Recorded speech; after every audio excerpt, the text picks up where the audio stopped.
Hey guys, how's it going? Welcome back. So we have another RC helicopter review for you. Today it's the Salvation 44. This is made by Wudon Toys, or Wudon. It's Woddon, toys.com. Anyway, that's where they come from. This one's pretty cool. It's camouflage, kind of army-like. It's got missile launchers. They actually fire pretty good. They run out to about good 10 feet anyways. 3-channel, of course. No speed control, no control over the headlight. The headlight flashes multicolors.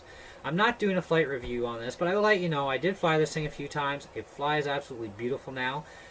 Picked it up used. It had a few issues with the steering, had some issues with firing the rockets, which we sorted out. So what had happened, in case this does happen to you, the wire, one of the wires from the firing switch was actually catching underneath the steering control, so it'd have a hard time steering directional right, and sometimes even forward mode was kind of a little weird.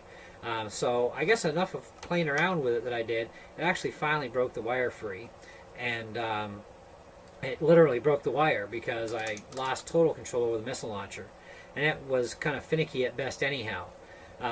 So anyway, so we replaced the wires in there, tucked them underneath, totally out of the way, steers perfect, and now the missile launcher works perfect thanks to also a little bit of Craftsman pellet gun oil. Now I'm going to explain that to you. Being this stuff is plastic, of course, these things are made in China.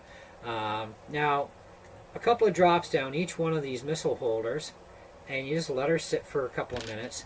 And then make sure your missiles are totally clean, by the way. And when you go to fire them and reload them, make sure they're totally clean, because you get junk jammed in there and it's going to make a malfunction happen. And you're not getting these rocket launchers apart that easily. Anyways, so after a bit of pellet gun oil, we bob them up and down, and then we crank them right in and lock them up tight, and they fire perfectly every single time now. So everything's 100% on this helicopter now. And this thing is virtually brand new. I mean, there's, a couple little teeny little indent marks on the backs of the bottom blades from a couple of hits, I guess. Otherwise, she's 100%. No problems with this heli. Flies awesome. Shoots awesome. Now, the missiles won't fire unless the engines are running and you're actually in the air. Kind of cool, really. Kind of like a safety, too. You get a total of 4 missiles, by the way, and you get 4 of these cardboard targets that you have to assemble. So you got something to shoot at, or you can set up your own targets that are pretty simple to knock over. As far as binding the helicopter to the remote, you must, with this thing, for some reason, you must turn the helicopter on first, then turn on your remote, and of course spring-loaded throttle too, but lift up, let go, and then the red light stays solid, and everything's cool. And a couple seconds later, and you can start flying and have fun. Now, fluorescent lighting definitely interferes with this thing. It hates fluorescent lighting. I tried to fly it in the shop here. Didn't want to do it for me. It just go nuts on me, out of control. It was like wacky. So I took it in the house. No fluorescent lights in the house, and a lot more room, which is kind of nice. And it flew perfect. No problems whatsoever. And, fire the missile every time now. Boom, boom, boom, boom. Everything works awesome. You do have to charge this thing from the remote control. You use 6 AA batteries in this thing. Pull down the little slidey door here. Pull your charge cable out. Make sure your power switch is turned off on the helicopter first. And it takes about 40 minutes to charge it for 8 minutes of flight time, which ain't bad. And you've got a 280 milliamp LiPo battery in this thing too. Now, when I talk to you guys a lot about these type of helicopters with the little LiPos, you don't drain them dead. You never drain any LiPo dead. But with these ones here, you just run the thing until the blades stop running. Then you can recharge it. Okay? The light, as long as it's still flashing, you're good to go. You haven't killed your LiPo. Now, on bigger LiPo batteries, you don't ever let them go that low. Okay? Or you will destroy your LiPo. But on these ones, I found that every time I run them in these little helicopters, I run them till the blades just finally stop running, and the lights are still on. I let them sit for about 10 minutes, recharge, let it sit for 10 minutes, then go fly again. I've got over 300 and some cycles now on my GT Mini doing it this way. never a hassle. My battery is still just as good as it was brand new a couple of years ago when I bought the thing. The only thing I've done to that helicopter, other than 1 or 2 tail blades in the back, is I've changed the main blades once. That's all the maintenance I've had to do on that GT Mini of mine. So, good practice. As far as parts go for this, the company doesn't seem to have anything, but the Lighthawk 2 motors and the SEMA S107 main motors will fit this thing. Same with their plastic pinion gear will fit.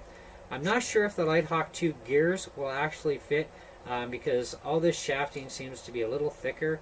Of course, that could be something that's just hidden. Oh, yeah, it could be just because it's hidden behind some stuff made to look meatier. So they may work. You never know. Order a set and find out. So if you need a set of main gears, order a set from Lighthawk and see if they fit. Tail motor, that's the motor itself. You can probably get, pretty sure my GT Mini motor might fit, but you're going to have to find one that'll fit anyways. And there's lots of places to get motors all over the internet, and I might even have a few left in my collection too, and I should be able to get these anyhow. Tail blade, the rotor blade, you do get 3 with the thing total, so you should need a tail rotor blade for a long time.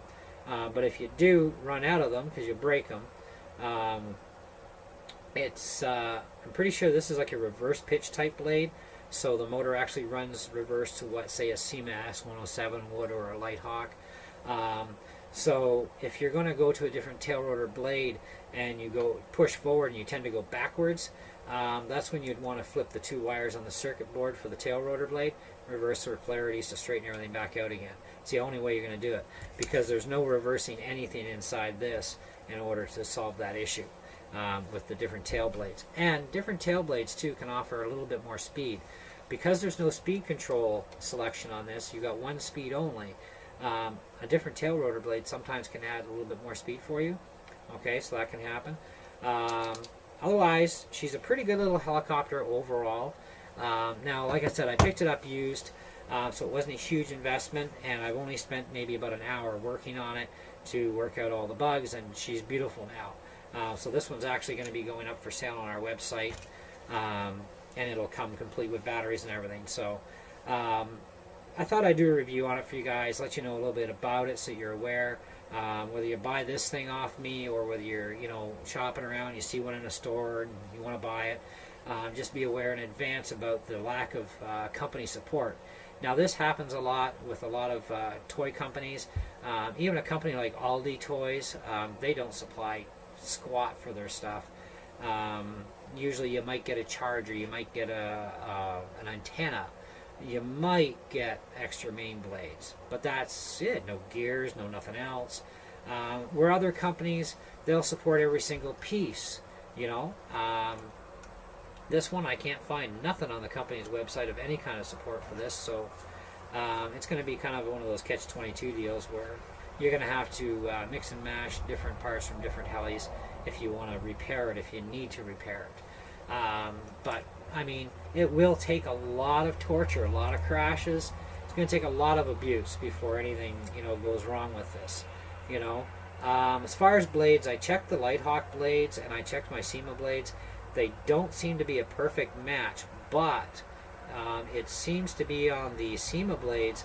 If you're pretty handy with a drill and you get the drill bit size for the hole in here, then you can actually drill the SEMA blade hole to be the exact same size, and then just any little burrs clean them up, and then you'll be able to fit the SEMA S107 blades on this without any hassle. And they're very inexpensive blades. So and the S107 blades are also a little bit lighter too. They offer a little more flexibility as well. But these ones, these are really flexible too. I mean, they're pretty well built. You can bend them over, twist them up. They're going to take a lot. There's a lot of metal on this helicopter, which is nice, and equally enough, there's also a lot of plastic too. And plastic isn't necessarily always a bad thing. Landing gear takes a lot of movement. You're not going to break the landing gear too easily. If you do break it, a little bit of JB Weld or Crazy Glue goes a long way.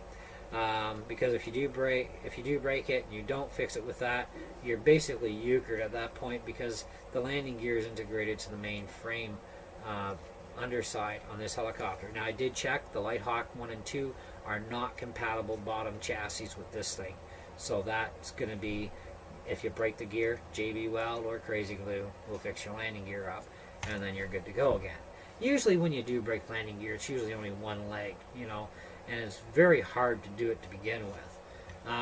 The balance bar on this is nice because it's an under style. Got nice brass weights on there. Of course, non-adjustable, and you don't have to worry about adjusting anything anyway. The main legs on these are actually really nice. They're metal too. Very uncommon to see that on 3-channel infrared helis like this. I mean, it's the first time I've come across one, so that's how rare it's been for me so far. It seems to be very well built, very rugged, very nice layout, very nice design. You know, I like the fact that it won't fire unless it's in the air, so that's kind of cool. What more can I tell you? It seems to be a pretty good little machine, and you'll have a lot of fun with it. You know, lots of fun, hours and hours and hours and hours of fun. I'm sure you'll go through tons of batteries having fun flying this thing. So it's kind of cool. You just, you know, shoot at stuff. It's kind of neat. So anyways, that's about all I can tell you. It's about all I know. I'm going to do a little bit more research and see what I can come up with. If I do come up with any cross-compatible parts, then I'll list those probably on my website, or I'll put a text message up on this video saying, hey, you know, here you go, and these are the parts I found compatible. But so far I've found out SEMA motors and the Lighthawk 2 motors and Lighthawk 1 motors for the main motors are going to be compatible. The plastic pinions are going to be compatible. Don't know about the main gears. Blades off the SEMA S107 are only going to become compatible if you drill the hole out to the same size. And they're going to be a little different shapes, so you're going to have to do all 4 at once. What else? These tail pieces are pretty much compatible from anything as long as it's got the same size shaft on the boom. Same with your tail rods for your supports. That's about it so far. So anyway, thanks for watching. Catch you on the next one, and happy flying.